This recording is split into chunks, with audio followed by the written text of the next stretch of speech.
किसी संधारित्र में संचित ऊर्जा का व्यंजक, किसी संधारित्र में संचित ऊर्जा का व्यंजक। तो पहले हम ये जानते हैं कि संधारित्र में संचित ऊर्जा का व्यंजक होता क्या है। तो किसी भी संधारित्र को आवेशित करने के क्रम में जो कार्य किया जाता है, जो किया गया कार्य होता है, वही किया गया कार्य उस संधारित्र में ऊर्जा के रूप में संचित होता है। में संग्राहक प्लेट को आवेशित करने के क्रम में उस पर जो किया गया कार्य होता है, वही कार्य उस संधारित्र में ऊर्जा के रूप में संचित होता है।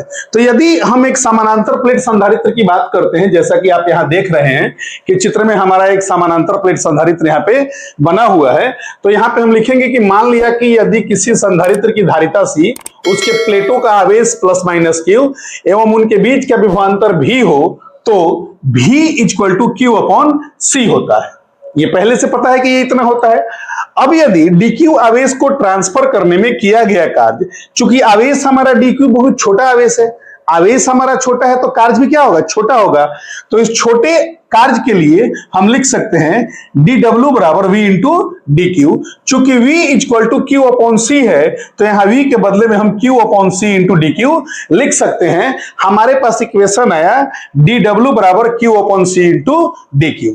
अब चूंकि dq आवेश को ट्रांसफर करने में, स्थानांतरित करने में हमें इतना कार्य करना पड़ा, तो यदि कुल आवेश कैपिटल Q को ट्रांसफर किया जाए तो इस पूरे समीकरण को हम क्या करेंगे, इंटीग्रेट कर देंगे। तो जब यहां हम इंटीग्रेट करेंगे तो integration of dw equal integration of q upon c into dq।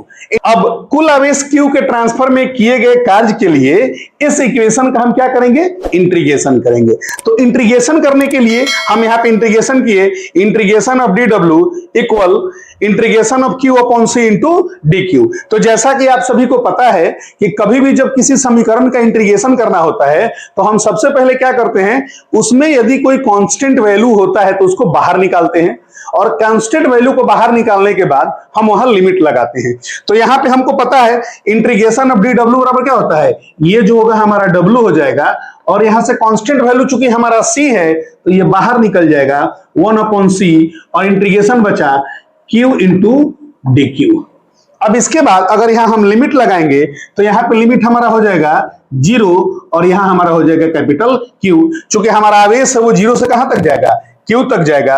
अब यदि इसको हम उस साइड लिखें तो फिर यहां हो जाएगा W इक्वल 1 अपॉन C, और यहां Q इंटू dQ का इंटीग्रेशन होता है Q स्क्वायर बटा 2, और इसको हम बड़े ब्रैकेट में यहां लिखेंगे, और उसके बाद जो ये लिमिट हम यहां लगाए हैं, ये लिमिट हमारा यहां हो जाएगा यहां 0 और यहां कैपिटल Q।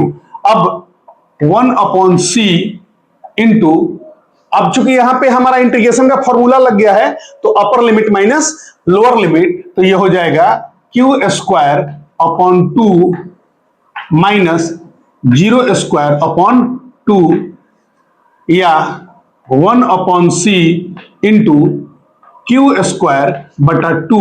ये मान हो गया हमारा W का, या W बराबर 1 अपॉन 2 इंटू Q स्क्वायर बटा C। तो ये हमारे पास आ गया वर्क का वैल्यू। और चूंकि आपको ये पता है, जैसा कि हमने पहले भी बताया है, कि किसी भी संधारित्र को आवेशित करने के क्रम में किया गया कार्य ही जो होता है वो ऊर्जा के रूप में संचित होता है। तो यहां हम लिख देंगे चूंकि यही किया गया कार्य ऊर्जा के रूप में संचित होता है। तो अब हम क्या करेंगे, यहां W को रिप्लेस करेंगे U से, इसलिए U बराबर 1 अपॉन 2 Q स्क्वायर बटा C। ये हमारा पहला इक्वेशन हो गया, संधारित्र में संचित ऊर्जा का ये पहला इक्वेशन हो गया। फिर यहां हम लिख सकते हैं कि चूंकि Q बराबर C इंटू V, यदि इस मान को इसमें हम रखें तो हमारा मान हो जाएगा U बराबर 1 upon 2 into C square into V square बटा C।